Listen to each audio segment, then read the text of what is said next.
All right, we are back, and let's talk about Dynasty. Now, we're not covering the pre-show. This is just the main show. Yes, we're going to do our positives and our negatives. So, positive number one, this match was awesome. Yes. This was a very good opener, and this perpetuates my analysis on championship prestige. Mm-hmm. It's not only who you put it on, it's how you treat it. Mm-hmm.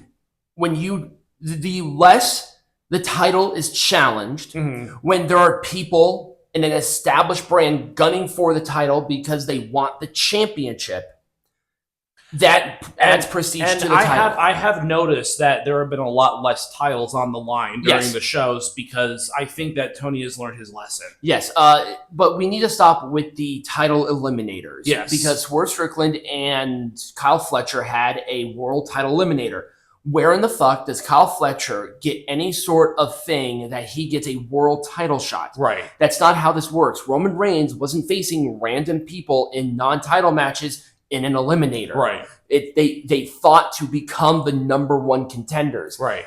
Pac issued the challenge to Okada. Not a big fan of it, but that's what happened here. But they had a good match. This is a solid start to Eddie Kingston and that abysmal way on how they did his shit. Oh, yeah, absolutely. So night and day. Yeah, Eddie Kingston's just terrible. He's really, I mean, people are sort of like... People are over him, yeah. And once again, prestige of the title. I do not like how we got here, but this was a very, very good match. Well, gee, it's not like Kyle O'Reilly and Roderick Strong have been, in the ring together for God knows how many years. I know. But here's the thing. Roderick Strong, he's so underrated. He is. Such an underrated star. Same thing with Kyle O'Reilly. I'm just so glad that they're back and they can still compete at this level where they pull off a banger of a match. Oh, yeah, absolutely. And this adds prestige to the title. Yep. And now we're establishing a new challenger for the international champion. Right. Now you have a solid month to build this match. Right. That helps the title's prestige, and they're doing well with it. Now, the TNT champion's being neglected to shit, even though it's on a WWE Hall of Famer and WrestleMania main eventer, an 11-time world champion. Oh, yeah, I forgot that it was on Adam Copeland. It is on Adam Copeland. I forgot.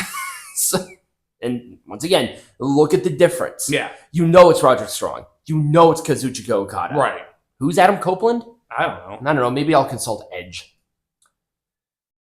If it wants to work. There we go. Again, we talked about this match ad nauseum. Great match. Not 6.5 stars, maybe 5.5 stars. Yeah.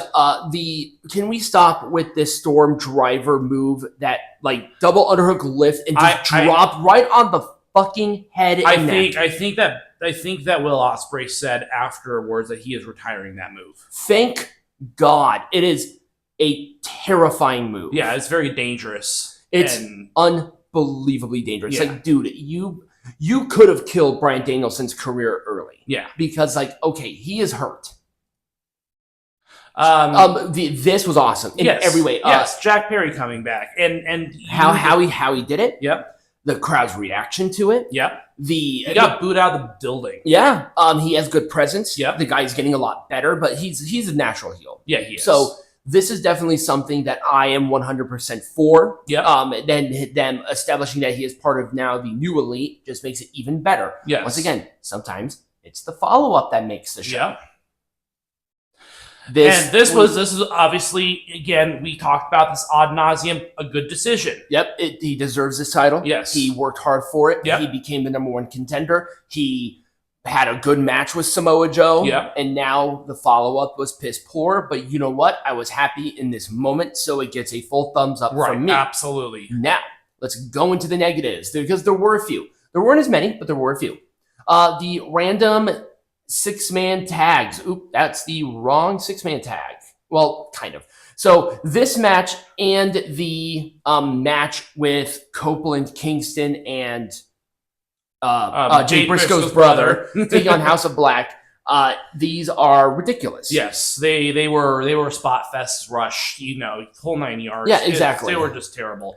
Oh God. So apparently Julia Hart is hurt. Oh, is that why this report just came out today? Now, was she hurt because of the match? I don't know, but apparently I wouldn't be shocked. She was hurt. I wouldn't be shocked. Which I think is part of the reason why Willow Nightingale got the title. Well, also, she needs to be the feeder for Mercedes Moné because obviously you have to, A, pair up the black chicks, and B, they had the rematch. So now we have to have Mercedes Moné beat Willow Nightingale, who beat Mercedes. So now then we'll have the rubber match at probably not Double or Nothing, but the pay-per-view after. All In. Yeah, All In. Yeah. Yeah, the London show. That's right. They're doing the stupid London show again. The match itself was fine. It was nothing to write home. Willow Nightingale, she's not good. She's not bad. She's just there. Julia Hart is much better. Character work wise, everything. Really, this is so. If you're really going to talk about anybody who plays Hulk Hogan, Mercedes Moné is a classic example of this. Mm-hmm. She's probably all butthurt about Willow Nightingale injuring her, even though it was a complete fucking accident. Yeah. So they have Willow Nightingale win a title so Mercedes can humiliate her on a larger stage to feed her ego. Yeah. That's all this is. This is only an ego trip for Black Hulk Hogan. Yeah, pretty much. With a pussy. That's it. Hulk Hogan with a pussy. Ugh. Adam Cole gets out of the wheelchair. Cool. Great. Good wrestler. Needs to go to the gym. Why are we doing this with Wardlow? I know, it wasn't Wardlow Wardlow's been winning matches for the Undisputed Kingdom. And shouldn't he be a contender for a world title at some point? Maybe that's why he was pretty damn close when MJF was champion. Yeah. Here's the thing. Wardlow has been winning matches for the Undisputed Kingdom. He has been putting in the legitimate aspect of it. So Adam Cole teasing a turn on Wardlow makes zero sense. It doesn't make any sense whatsoever. Right. And that's why it's a negative, because I hate it when... Now, if Wardlow was losing a bunch of matches and Adam Cole was doing that, he has every right to be pissed off at him. But not when Wardlow's been winning matches. What if he wins a title? What if he brings a TNT champion in? Cool. We talked about this again. But... Chris Jericho beating Hook. I thought he was wanting to help Hook instead of beating him. Also, the match was not that good either because Jericho can barely move. Hook is green as grass, and he needs to go to a place where they will actually train him. Like NXT? Yeah. Wow, what a concept. And once again, random 6-man tag. Let's have 3 champions. There were 3 champions that were in this match that were not defending the titles for no reason. Yeah. But they were all singles champions. Yeah. But now, Adam Copeland, they actually announced this earlier, Adam Copeland is defending the TNT champion against a member of the House of Black. Don't you think it probably would have been a little bit smarter to do this 6-man tag on a regular Dynamite and then have Adam Copeland face Malachi Black, who clearly is the leader of the House of Black for the TNT champion. Right. Logic doesn't get them everywhere. There are a couple of gems, but otherwise it's pretty shitty. Yep. This was a mess.